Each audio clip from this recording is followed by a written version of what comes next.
TV पर लगातार बारिश की खबरें दिखाई जा रही थी। सोहन भी मजदूरी का काम करने के लिए शहर गया हुआ था। सोहन शहर के पास एक निचली बस्ती में रहता था। जब उसने घर जाते समय एक दुकान पर खबर सुनी तो वो बहुत डर गया था। आज की बड़ी खबर कि कई निचले इलाकों के घरों में पानी घुस गया है और बताया ये जा रहा है कि पानी में घर डूब चुके हैं और लोग घर से बेघर हो चुके हैं। उनके पास खाने के लिए कुछ भी नहीं बचा है, इसलिए लोग अपने घरों को छोड़कर दूसरी ओर जा रहे हैं ताकि वो बच सकें। भैया ये खबर कितनी देर पहले की है? ये तो सुबह ही आ रही थी।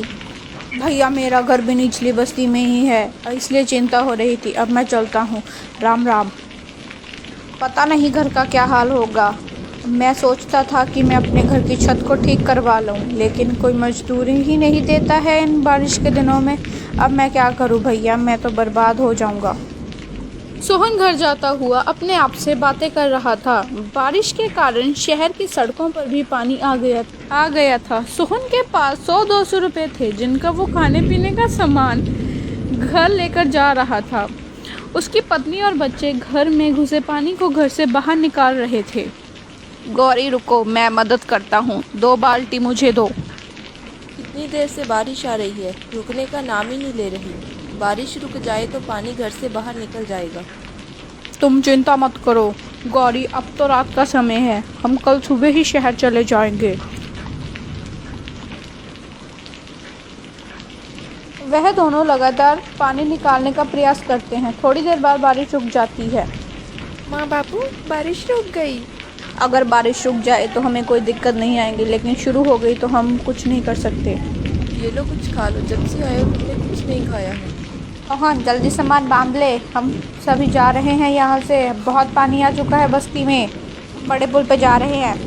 हाँ, बांध रहा हूँ, कुछ खा लूँ, सुबह से कुछ नहीं खाया है मैंने। अगर ज़रूरत पड़ी तो सामान बांध लूँगा। गौरी जल्दी ही सारा सामान बांध लेती है और सोहन की भी आँख लग जाती है, क्योंकि वो बहुत ज़्यादा थका हुआ था। उसके साथ ही बच्चे सो जाते हैं। सुबह जब गौरी उठकर देखती है तो उनके आसपास पानी ही पानी था। सभी लोग इधर उधर भाग रहे थे। अरे सोहन जल्दी बाहर निकल, यहाँ पे बाढ़ आ चुकी है, हम नहीं बचेंगे यहाँ पे, जल्दी आ।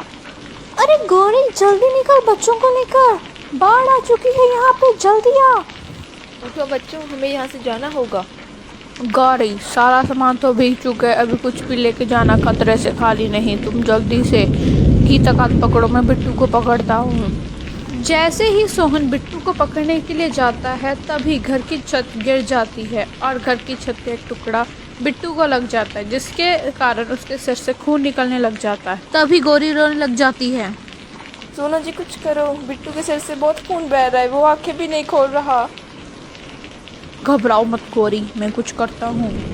तभी सोहन वहाँ से चले जाता है और इधर उधर मदद मांगने लग जाता है। भैया जी अगर आप रामपुर जा रहे हैं तो किसी डॉक्टर को भेज देना, आपकी बड़ी मेहरबानी होगी। भैया जी तुम्हें यहाँ कोई डॉक्टर नहीं मिलेगा, ये निचला इलाका है, यहाँ कोई डॉक्टर नहीं आता। भैया जी यहाँ पर आपको कोई डॉक्टर नहीं मिलेगा, आप पुल तक पहुँच जाइए, क्या पता आपको कोई मदद मिल जाए। हाँ ये ठीक है, क्या पता कोई मदद मिल जाए। हे भगवान मेरे बच्चे की रक्षा करना। सोहन बाढ़ के पानी में तैरकर पुल की ओर जा रहा था। उधर गौरी का रो रो कर बहुत बुरा हाल था, क्योंकि बिट्टू की सेहत बिगड़ती ही जा रही थी, वो बहुत ज़्यादा बीमार हो रहा था। उधर बाढ़ का पानी भी बहुत तेज़ हो रहा था।